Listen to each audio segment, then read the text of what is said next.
শীতের ঘরে আপনাদের সকলকে স্বাগত। আজকের রেসিপি চিংড়ি মাছের মালাইকারি। চিংড়ি মাছের মালাই করতে গেলে তো নারকেল লাগেই, আপনারা তো সবাই জানেন। দাদাকে বললাম যাও আমার জন্য একটু নারকেল নিয়ে এসো, ঘরে নারকেল নেই। দাদা বাজারে গেল নারকেল আনতে। মা এ কি কাণ্ড করলো, নারকেল আনতে গিয়ে ইলিশ মাছ! এ কি? আমি বললাম কি গো, ইলিশ মাছ কি হবে? দাদা বললো তুমি খেতে ভালোবাসো, ইলিশ মাছ নিয়ে এসছি। তো নেক্সট ভিডিওতে আপনারা দেখবেন ইলিশ মাছের রেসিপি। এই হলো আমার জগৎ, আমার দুনিয়া, যেখানে আমার দিনের বেশিরভাগ সময়টাই কেটে যায়। এই মেয়েদের যা কাজ, ছোটোখাটো কাজ করতে করতে সারাটা দিন টাইম কেটে যায়। আজকের রেসিপিতে আসা যাক।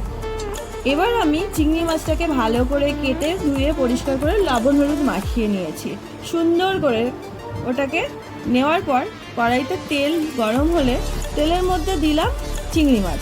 চিংড়ি মাছটা হালকা ভাজতে হবে, বেশি ভাজলে চিংড়ি মাছটা না খেতে ভালো লাগে না, শক্ত হয়ে যায়। তার জন্য আমি কি করেছি, হালকা ভেজে নিয়েছি, বেশি ভাজিনি। এটা কিন্তু শেফের টিপস।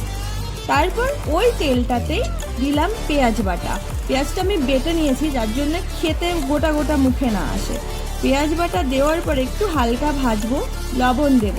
লবণ দেওয়ার পরে আমি দেব আদা রসুন পেস্ট, আর সেটাকে আবার একটু ভালো করে ভেজে নিতে হবে, আমাকে ভালো কুক করতে হবে, না হলে এটা কাঁচা গন্ধ আসবে।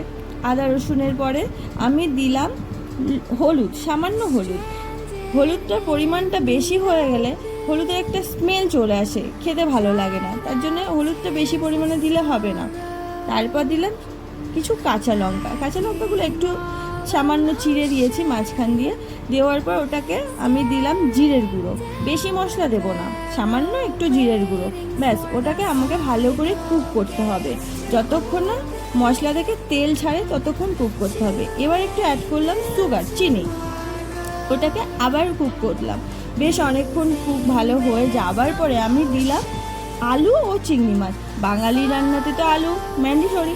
আপনারা হয়তো চিংড়ি মাছে মালাইকারিতে আলু খান না, কিন্তু আমার বাড়িতে সবাই আলু ভীষণ প্রিয়। আলু না দিলে ওদের হবেই না রান্নাতে, আলু তো ওদের লাগবেই লাগবে।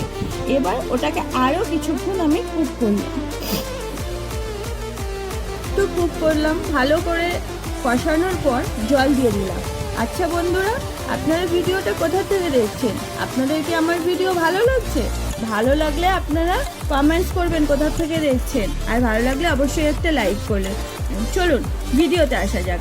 এবার আমরা কি করব, নারকেল থেকে কোকোনাটের যে মিল্ক স্ট্যাকটা আমরা বার করব। এইভাবে যে আপনারা যদি স্ট্যাকটা বার করেন, একটা পরিষ্কার কাপড়ের ওপর গরম জল দিয়ে নারকেলের ক্রাস্টের মধ্যে বার করেন, তাহলে পুরোপুরি স্ট্যাকিংটা ভালো হয়, কোকোনাট মিল্কটা পুরোটাই বাইরে আসে। আমি কিন্তু কোকোনাট মিল্কটা এইভাবে স্ট্যাকিং করি। আপনারা কীভাবে করেন? এইভাবে করেন? আমাকে কমেন্টস করে জানাবেন আপনারা কীভাবে করেন। আমি পুরো এইভাবে কোকোনাট মিল্কটাকে স্ট্যাকিং করে বাইরে। মশলা কষানো almost done, completed. I am so sorry, আমি কোকোনাট মিল্কটা দেওয়ার সময় ভিডিও স্কিপ করে গেছি, আমি ওটা দেখাতে পারলাম না। তো আমি কোকোনাট মিল্ক দেওয়ার পর দেব সামান্য একটু গরম মশলা। আমার কিন্তু চিংড়ি মাছের মালাইকারি কমপ্লিট। আমি এইভাবে চিংড়ি মাছের মালাইকারিটা বানাই। আপনারা কিভাবে বানাবেন আমাকে রেসিপি পারলে কমেন্টস করে জানাবেন।